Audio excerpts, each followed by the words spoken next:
gelem 50 ra gelem ya minggat ana. Hah? Honor ketoprak. Honor apa? Ketoprak. Arep entuk honor ya sak karepmu, arep ora entuk honor sak karepmu. Lah Mas Fajar oleh dum-duman lho. Ya, gelem 50 ra gelem ya minggat ana. Rahasia karo duit. 50 ya mayan kena nggo tuku nguyah. Ayo nggo nguyah. Nggo kuwi tukoke uyah.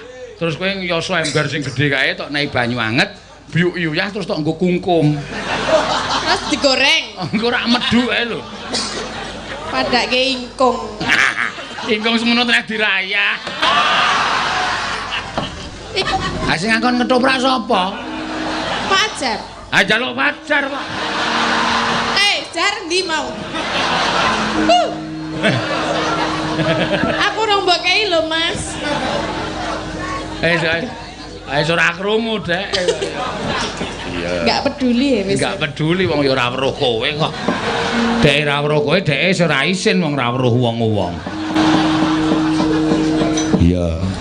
Tua sing wedoki wis umum. Kang Mas. Opo diajeng Sriwuning? Kok Kang Mas madepe mriki? Nek aku cara Wiratmaya Sriwuning muni-muni ngono aku dadamu sik endi? Wah bahaya Pak. Ki Wiratmayane urung umur. Panjenengan pengen ngertos dada kula? Ora. Kepiye kuwi? Lah kok wedi Pak? Kathek.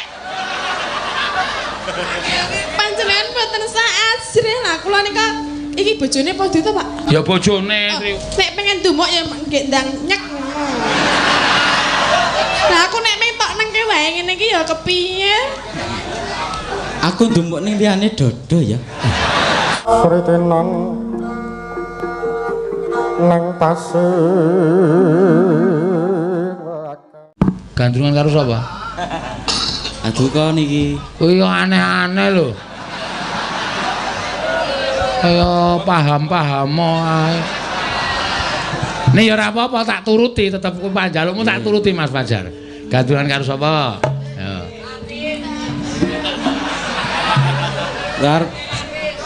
Arep milih ning Pekewo. Ora usah Pekewo, ora apa-apa. Engko nek ora gelem tak bekekenge. Dibekekenge digampangke. Yo. Milih yo. Jenengan pilih ke mawon, Pak? Mo aku nek kon milihke ya nek kowe selera nek ora. Lah ya mesti selera wong ora weruh kok kowe.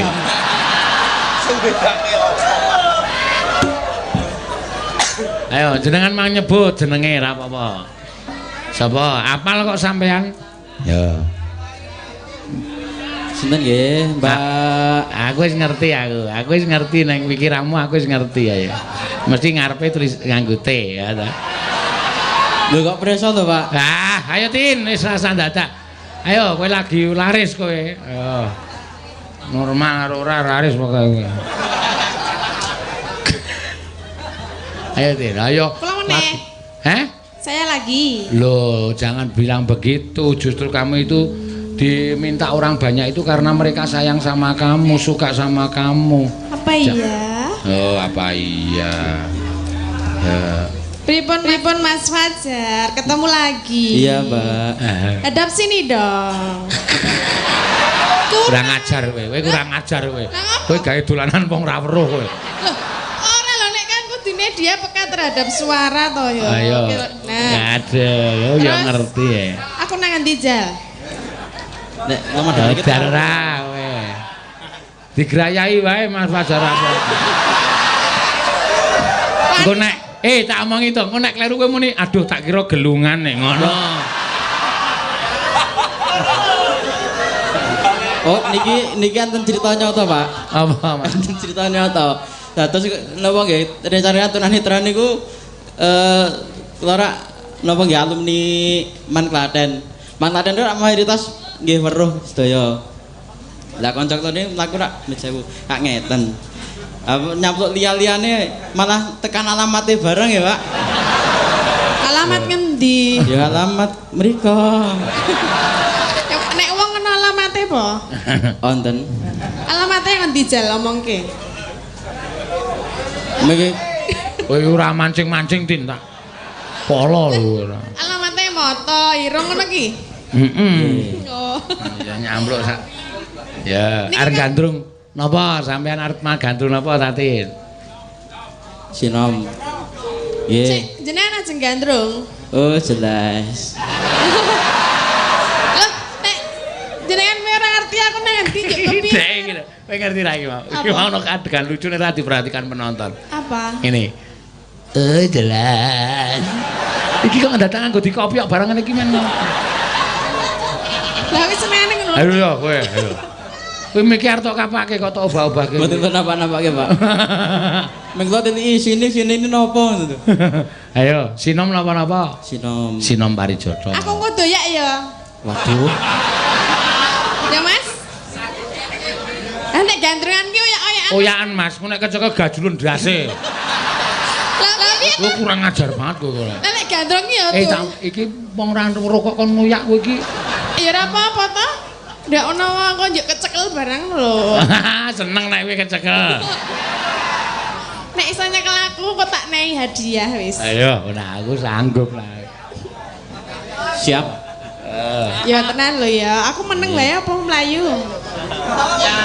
Nggih manut wong sing dawuh nggih jenengan kok. Langsung wae Mas tak tak pikir ngene kok ngerti suarane langsung tubruk wae ben. Ya. Kok nek kleru nubruk bupras lho. Ah saentuke Mas, pokoke ora masalah. Engko nek bupras muni, aku Prastiwi, wis ben. Ya, mangga Mas. Mama nesmu kanggo Sindene gira. Jiwa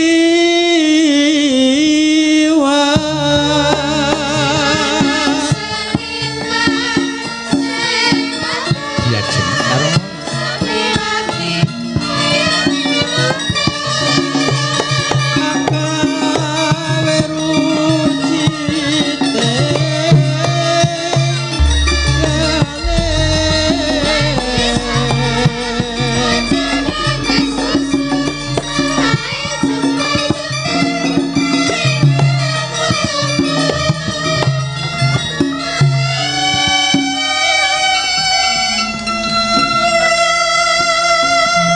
dapuane napa, Pak? wis meneng kowe iki bengko sing bergerak men Tatin. Tatine tok men anu jenenge iki Sri Uning karo Wiratmaya. Nggih. Ha sepuh la ajeng kula gandrunge sepuh mriku ya, Pak. Apa?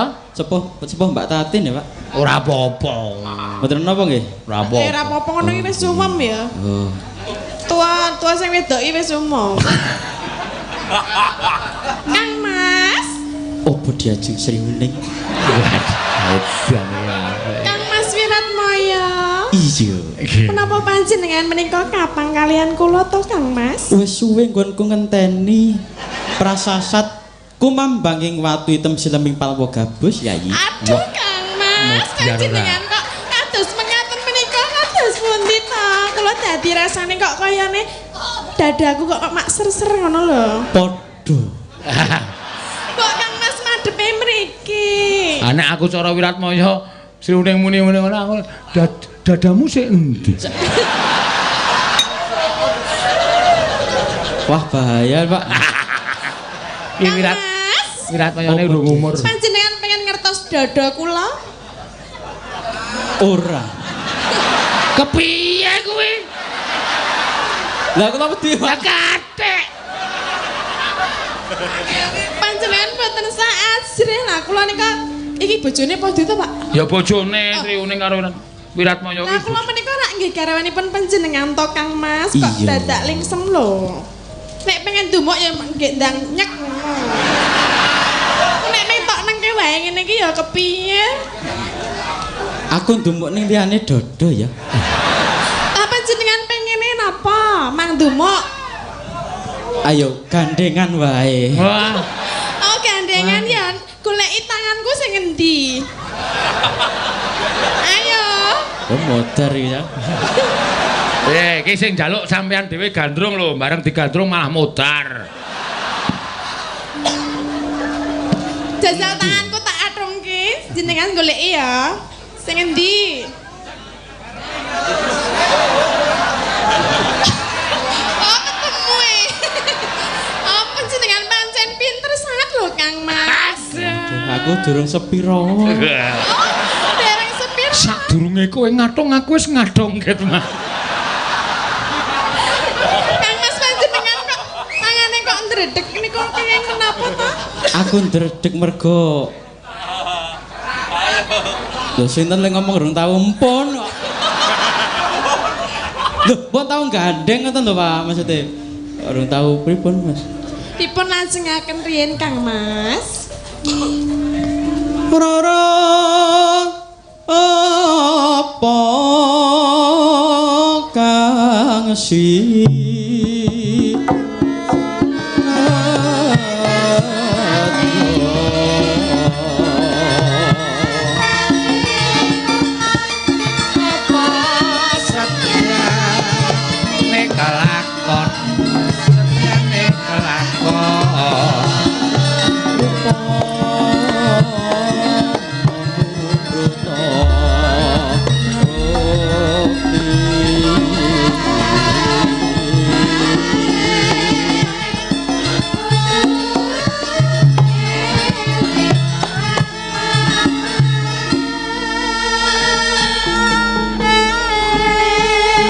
Jajang seriune.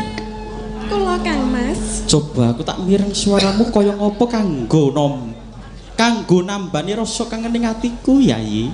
Napa panjenengan kapan kalian kula to Kang Mas? Iya.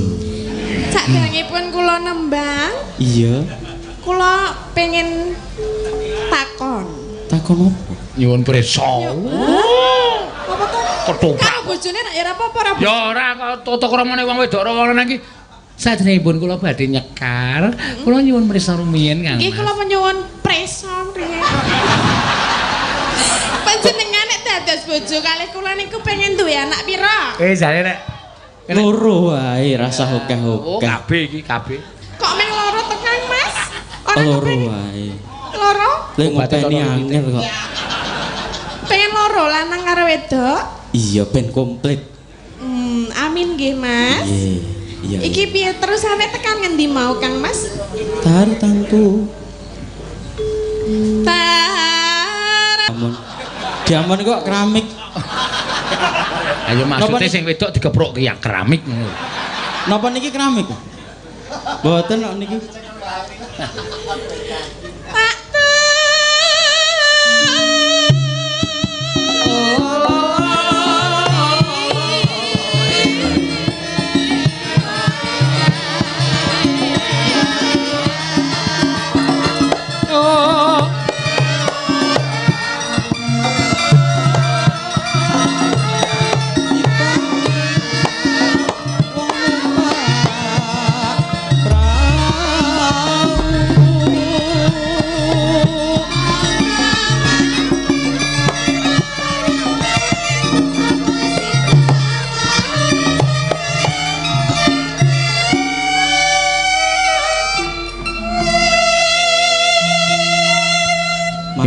mampir sik diajeng Injih Kang Mas, ning mampir wonten pundi? daleme Pak Katir. Oh nggih, menika wonten napa? Iki ana adicara merti dusun. Terus Ketoprak apa pranata cara. aku dijak mampir lho. Oh ayo kita berkembang pikirane dhek berkembang. Ya. Nah, Ketoprak Wiratmaya karo Sri Uning kok mampir ane Pak Katir iki. Katene Pak Katir wis tuwa banget saiki.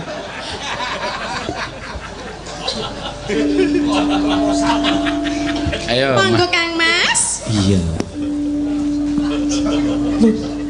Iki pundi wae? Lumampa tanpa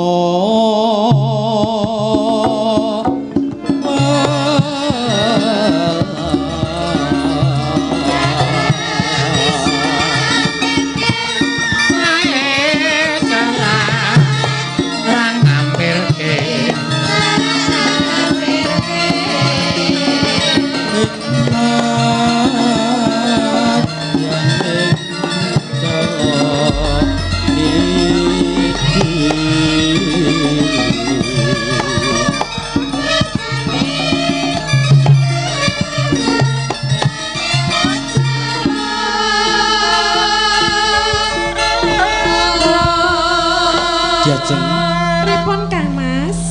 kaya-kaya dina iki pun Kakang bakal ngayahi wajib ya kuwi Brastha Kraman ana ing Praja Bojonegoro Yayi. Mula siliramu bakal tak tinggal ana ing Taman Sari kene. Ampun to Kang Mas, lah kula nek ditinggal terus kula kepripun? Dikancani para abdi kang ana ing taman kene, siliramu arep seneng-seneng monggo Yayi. Mboten kula mboten purun. Ki nek kowe iku kudu ngepaske karo adegane desone tak ajari. Ki mau dialog cara Jawa Timur. Diajeng pun Kakang bakal budal marang Bojonegoro Brastha Taman. Kowe langsung wedokan Jawa Timur iki kenes. Kang Mas, menapa mboten prayogi panjenengan lenggah rumiyin to Kang Mas? Ngono. Nadane dhuwur ngono. Heeh. Menapa to mboten prayogi to Kang Mas nek panjenengan menika? Hah? Lho niki Sri Kandi, Pak. Lah piye to? Ora Ora. kaya wong tetek. Maksudnya tetek piye? Kulino tetek ya? Dalange kulino tetek.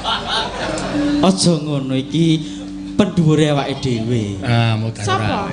Iki Pak Dalang iki. Endi? Iki salon. Iki lho. Kowe kleru le mengo. Iki salon kok Pak Dalang. Pak Dalang kan kaya salon kok.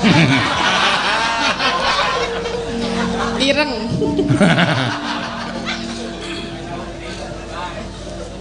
Mula sliramu bakal tak tinggal pun Kakang bakal ngayahi wajib Yayi. Banjur kula kepripun Kang Mas nek panjenengan menika kesah? Tindak. Tindak. Terus kula kepripun? Kowe ning omah wae. Kula tumut. Aja. Lah kenging menapa? Akeh wong lanang. Lah nggih akeh wong lanang. Kaya weru-weru.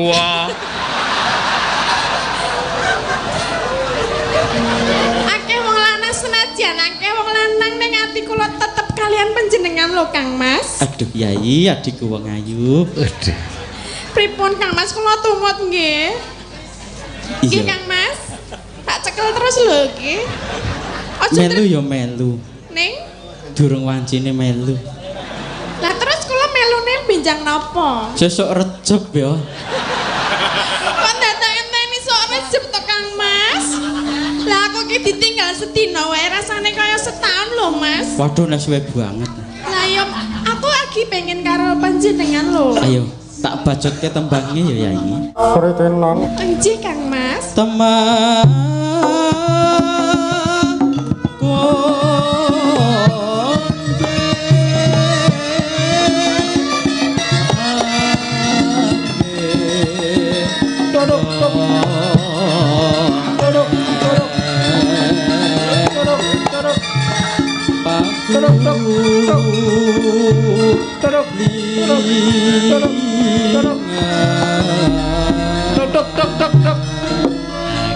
Kowe nggo dari tangane Wiratmaya karo Wiratmaya dikipatke Wiratmaya mlayu ben engko tekan ndi nengke wae Wiratmaya. Mesti aku tindak diajeng tek grobyak. Nabrak tobong. Pripun to Kang Mas? Kok ampun kesesat. ora. Aku bakal ngayahi wajib kowe ana ing taman kene Yayi. Kula mboten purun kula tumut to Kang Mas. Ora iso. Lah kenging kula tumut kok kaya kula ajeng tumut panjenengan. Ora iso. Kok ora iso? Sebab pun Kakang bakal ngayahi wajib ana ing perang gedhe. Mengko ndak siran kesonjo boyo Yayi. Jenengan asing ngawayahi kewajiban apa arep golek wong wedok liya? Ngayahi kewajiban. Kata bocah ing gampang. Kewajiban ngayahi perang gedhe. Ah ngapusi paling nakono ya golek wedokan to. Ora, pun Kakang tresno marang siramu Yayi. Jenengan saged dicepeng. Ora iso. Janjine dicepeng lho Kang Mas, ora cepeng liyane. Pokoke pun Kakang bakal ngayahi wajib. Wis Ora iso. Aku pamit Yayi. tok. Ngandel ora. Tok dede tanda. Toprak bubar. Tobonge ambruk. Kaya Mas. Jenengan kaya mlayu tenan lho, media mangi dalange kon mlayu kaya mlayu tenan. Lah, Ayo nubruk tenan Akhire ra tak goceki mau wis jomplang kok. Aku wis krasa mula ket mau wis ngene ngandel ora. Totalitas ya Mas ya iso mlayu tenan ya najan to nubruk. Ning ora apa totalitas. Sing ora mboten. Pripun? Enten sing sakit mboten? Mboten. Lho niku pun biasa. Oh biasa. Nggih, nabrak. Biasa nabrak. Nggih. Kurang ajar kaya. Biasa nabrak. Lho iki saestu kok, Pak? Lah nggih. Nggih. Monggo. Dum-duman anu hasil karcis untuk prak. Iya. Nya iki Mas apa Mas Alon-alon sih ndak nabrak aja. Ora apa-apa. Nggih, tambani nggo. Nggih. Hasil karcis nggih sesuk main melih. Nggih. Sesuk dapukane sing supaya ora nabrak niku sampean didapuk watu. Nggih. Pun teng riku mbegegek meneng mawon. Matur suwun. Matur suwun, Pak. Nggih, sami-sami. Mejang sanes wedal pinagih malih. Nggih. Sesuk kula teng Tulungagung. Mriko napa? Waduh. Mboten, Pak. Tebih, Pak. Napa? Tebih. Waduh, mboten napa-napa nak aja kesasar. Ya ora karo bapake kok. Ayo, Mbok. Nggih, sembah nuwun, Pak. Nggih, Mbak Tatin sembah nuwun. Nggih, sami-sami Mas. Nggih, miki balekke. Apa-apa arep digawa. Oh, langsung sikile diuncal-uncalke mawon riku. Aku kok enggak terima honor ketoprak. Hah? Honor ketoprak Honor apa? Ketoprak. Arep entuk honor ya sak ngarepmu, arep ora entuk honor sak ngarepmu. Lah Mas Fajar oleh dum-duman lho. Ya, gelem 50 ra gelem ya minggat ana. Rahasia karo duit. 50 ya mayan kena nggo tuku nguyah. Ayo nggo nguyah. Nggo kuwi tukoke uyah.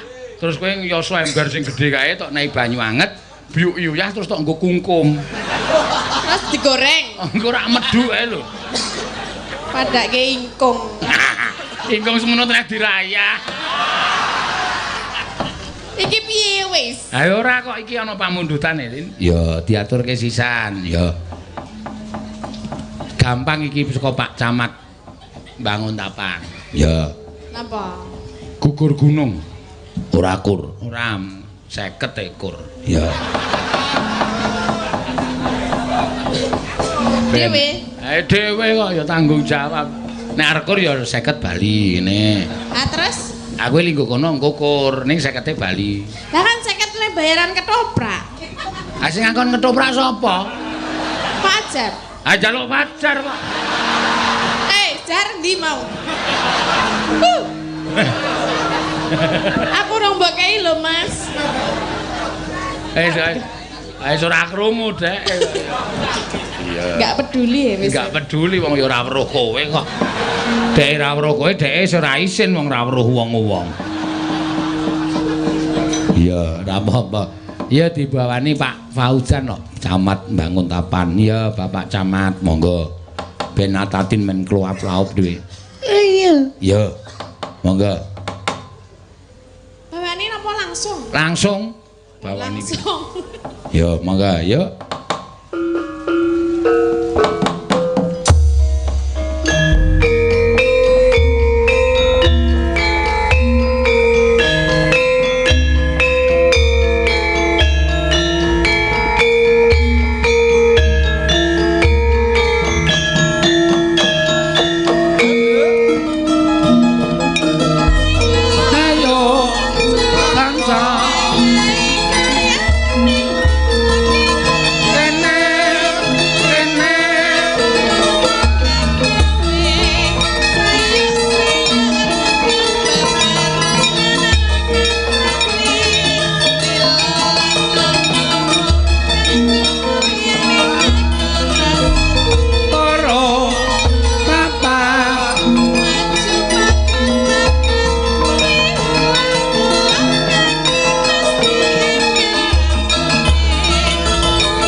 matur sembah nuwun. Wis gek bali nang nggonmu. Luar biasa ya. Pasukan joget sudah siap ya. Ya wis ora apa-apa, Mak. Matur sembah nuwun iki pirang-pirang diaturake, Nok. Ya. Ya, saiki alon-alon diaturake tetembangan sing disuwun. Ya, alon-alon ya, Mak. Ya. Mas Fajar ndi Mas Fajar areng anu ngendang. Ya. Mas Fajar iki piyaine tunanetra. Iya wingi dek ning perang wedanan ya rawuh. Ya. Saiki ya kepengin nyoba kendang. Wah. Aku gumun lho piyayi nuwun sewu tunanetra suarane apik kendangane ya apik.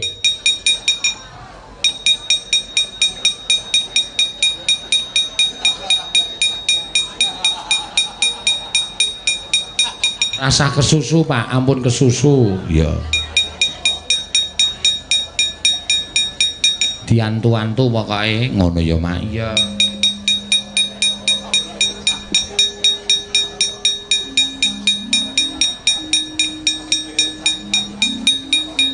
Nah, liwatke nggon panggung ya. Mbak Mas sapa jenenge Mas Fajar. Iya. Jane kene iki ya ana sing biasane sok karo dadi penyiar anu apa jenenge iki kanca prihatin lahir batin kae. Iya. Kae Jafar iki Fajar kok ming jenenge meh padha diwolak-walik tur ya uta kabeh. Ha iya. Wis ra apa-apa. Wiyaga ya aja nesu nek kepidak ndase. Maklum karang ya ora weruh kok ya. Iya. Engko nek ngerti-ngerti yong ngono. Nah aku dadi pacar malah tak netke. Iya. Ya. Ngiwa apa nengen ning ngiwa nengen iso. Ah saiki sing nyekar Mbak Ika. Ya men dikendangi karo Mas Fajar. Ya.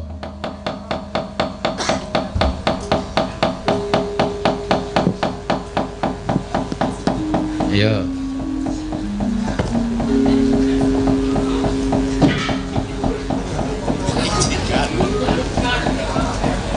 Nembang apa ik men dikendangi Mas Fajar kuwi, men prisa arep tunanetra ning kendangane apik menjenengani. Ya, wis tau nyoba. Oh, aku dek ning anu kae tau njajal kendangane dek ning Witan kono daerah Candi Mboko kono. Ya. Napa nggih? Ayo sing langgam sik men. Langgam. Heeh, men panjenengane ngendange ya nek jaipong mesti ra iso. Ha iya. Jaipong iso arek kendange akeh ngono ra iso. Ora pener mesti tangane. Heeh, sing kendang batang wae. Apa? Kadung tresno napa? Ya, aku ya ora apa-apa, kadung tresno. Tresno banget pokoke. Ambek kadung tresno, saiki kadung tresno, pengenane kadung tresno. Ayo ganti ya ganti. Ya ora apa-apa kok aku meng ngono kok ganti senengan. Lah nek jenengan bosen. Ora. Aku ora tau bosen. Nrimo. Aja kowe ngrasa ganti wae aku ora bosen kok. Maksudnya? Lah maksude tembange. Meng kuwi wae. Pangping. Ya centak ganti ora tau mulih kok. Ah iya. Ya ora apa-apa. Ya. Rina wengi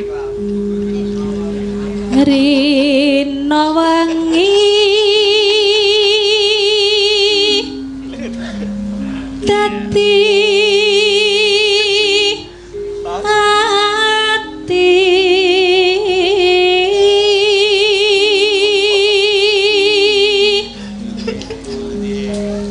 tanpa dahar tanpa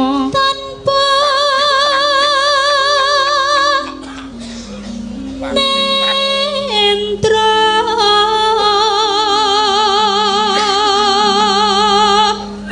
kayung yon marang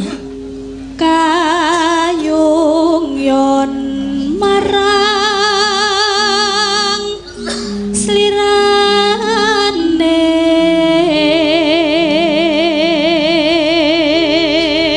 neno tansah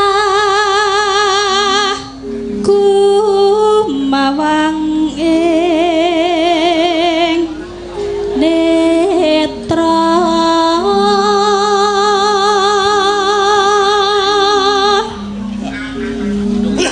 dong apa ta wong loro kit mau Sapa? Rembug apa? Rembug apa Bim? Aku mesti ngredong ngrasani kowe Mas. Kowe ngerti apa Bim? Diandani apa? Apa? Kapokmu kapan? Gede nek ditakoni ya ora iso omong. Nek jane Bima ki anteng wonge. Jane Bima ki anteng. Sing ngusil ki sing ngrebab. Ha iya. Ambo aku ngerti kok watake. Ha iya. Arep tak ajari usil to. Jaya. Jero ati kadung tresno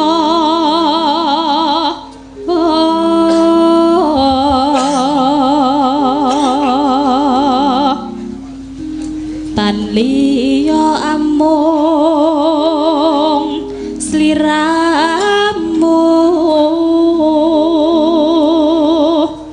satemah lara asmara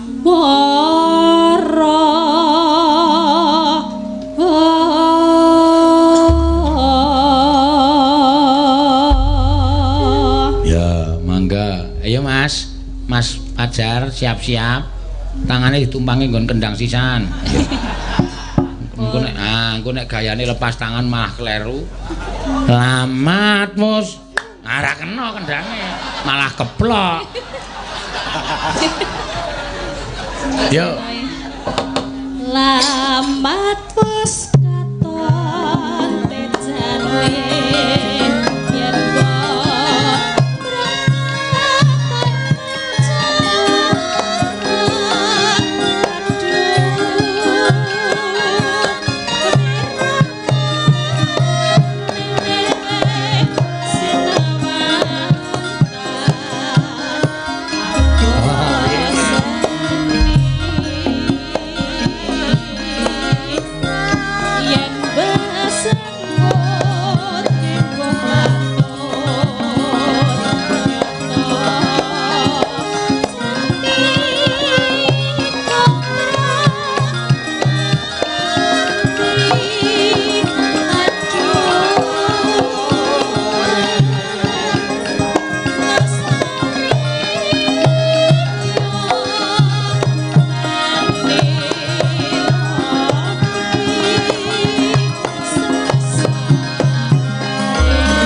kendangane Mas Fajar.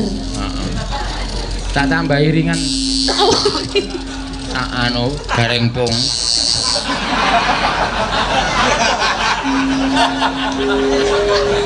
Nah. Pacar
kaya ana chemistry karo Fajar. Aku kalih. Nggih. Oh, nggih. Iya, nembangmu ya apik, kendangane ya tak kumplak gendung kumblah, tak gendung kumblah.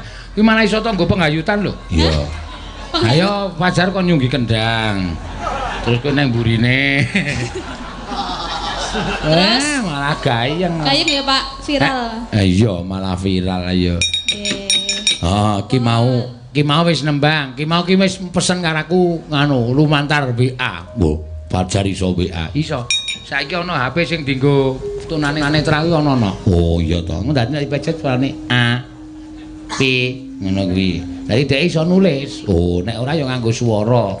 Wah, pancen canggih ya. Canggih dadi dhek iki rasa karo aku wis WA kok. Iya, ning ora tau tak balesi wong aku semelang nek ra iso maca. Lho. Kuwi engko ki nek dipejet muni dhewe suarane wales balesanmu ya apa? Heeh. Dhewe arep nembang Putra Nusantara no. Ya dicaosi wekdal. Ha iya. Emeng sinden-sinden kowe kene iki wis nganti mlukok. Iya. Mula Mas Fajar. Yo Mas, engko tak sangoni Mas, aja kuwatir. Yo. Yo alon-alon langsung jangka wae ora apa-apa rasah iki. Entuk sirah wiyaga ora masalah. Aku sing njaluke ngapura, langsung des ngono wae. Engko nek semaput rak ketara. Senengane kowe ora. Rasa kuwatir. Kowe Werkudara lho sikile langsung duncalke sikile. Heeh. Yo, Bayo, iki kete gonta-ganti, heeh. Sritinan nang pasir